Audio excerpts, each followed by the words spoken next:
Hello friend welcome back to my channel song माने मु आज प्रस्तुत करुच्ची बाली छतुर राही सांग माने बनैबा बहुत इजी। आज आम होम स्टाइल घरे बनैबा तो चलतु वीडियो माध्यम रे देखिबा किपरि आज आम प्रस्तुत करिबा। तो सांग माने जदि आपण माने मो चैनल नुआ चैनल टी को लाइक शेयर सब्सक्राइब करि नेबे तळे थिबा बेल आइकन टी को दबाई नेबे वीडियो जमार भी स्किप करिवे नहीं प्रथम रु शेष पर्यंत देखिले भल भाबरे बुझी परिबे। तो चलतु आम एबे वीडियो टी स्टार्ट करिबा। प्रथमे देखिपे मुझे छतु नहीं बाली छतु आधे किसी हलदी पाखापाखि गोटे चामच हलदी देकी मुझे कौन कर छतुटी भल भाव वाश कर आउ मिनिमम 4 ରୁ 5 थर आपण ताको भल भाव धोई नेबे।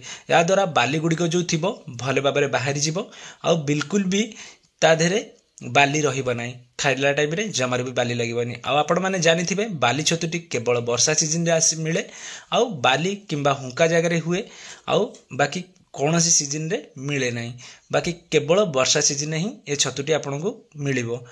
कौन सी मार्केट रे भी मिलवा इम्पॉसिबल थाए जदि आपण गाँ एरिया रे रहउचंदी तो आपण को निश्चित ये मिल जिवो जेपरी हुक्का किंबा बाली फाली रे मिल जिवो। तो देखि पारथिबे एई परी छतुटी को मो 4 ରୁ 5 थर भल भाबरे धोइकी ताकू पूरा देखंतु ड्राई करी नेछि। आउ देखंतु मु मसला बनेया पई एठी गोटे नेछि मिक्सी जार आ मिक्सी जार रे गोटे चामच देखंतु मु सोरिष नेछि गोटे चामच गोटा जीरा आउ गोटे रसुण रो बुदा देखंतु देछि आउ 3 ରୁ 4टी एतरे मु सुखिला लंका देछि आउ हल्का पानी देकी ताकू आमे गोटे भल भाबरे मसला बनै नबा। तापर जिबा आमे नेक्स्ट प्रोसेस को एठी देखंतु मु गोटे पैन नेछि पैन रे 2 चामच रिफाइन तेल देकी आ जो छतु गुड़ी को ड्राई करके रखिथिली ताकू आमे एठी कोन करबा हल्का भाजीबा बा सिजेई नबा। देखंतु मु एठी टिके नाकू हळदी देछि आउ छतुटी के सिजिया पय छाड़ी दउछि मिनिमम 1 मिनिट भीतर देखिबे छतुर पानी आसी जिवो आउ छतुटी भल भाबरे सिजि जिवो। तो देखंतु सेम प्रोसेस रे मु एठी आ गोटे पैन रे 2 चामच तेल देकी गोटे चामच एतरे जीरा देछि भल भाबरे भाजीबा पय आउ गोटे बड़ साइज रो पियाज को बिल्कुल छोट छोट किमा करिकी जीरा और रस पियाज टी को भल भाबरे देखंतु लाइट ब्राउन होबा पर्यंत भाजी नेछि।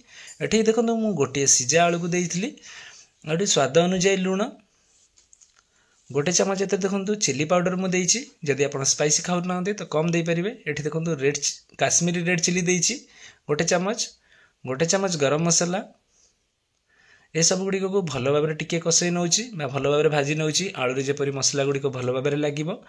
1 मिनिट भाजिला परे जो मु रेडी करिकि रखिथिली मसला टी पेसिकी बा जो जीरा आ सोरिष ताकू देखो बटाटी मुठी देई देइछि आ भल भाबरे ग्राइंडिंग टी जार टी को धोइकी पानी रे एठी मु देई देइछि पानी आउ भल भाबरे आमे 1 ରୁ 2 मिनिट कि ताकू 1 ରୁ 2 फुटण आसला टाइप रो आमे ताकू भल भाबरे फुटै नबा। तो देखि पारथिबे केते कम समय रे केते शीघ्र आमे याकू रेडी करि परले मिनिमम आपन को 5 ରୁ 7 मिनिट भितर ये इजीली रेडी हे जिवो। तो देखंतु मु एठी कम गटली गोटे प्लेट को सब गुडी को काढी नेछि आ देखि पारथिबे केते सुंदर हेछि आपन को राइस साथी रे रोटी साथी रे भी खाई परिबे। सांग माने देखि पारुथिबे केते कम समय रे आज आमे होम स्टाइल बाली छतु रेडी करिचे। सांग माने मु आशा करूची ए वीडियोटी आपण मानकु बहुत पसंद आसीथिबो। जदि भल लागिची घरे निश्चित ट्राई करिवे आ मते कमेंट करिवे आपणको बाली छतुर राही किपरि हेछि। सांग माने आजि पय एतिकी देखा हबो पुणी एक नुवा वीडियो रे। जय जगन्नाथ।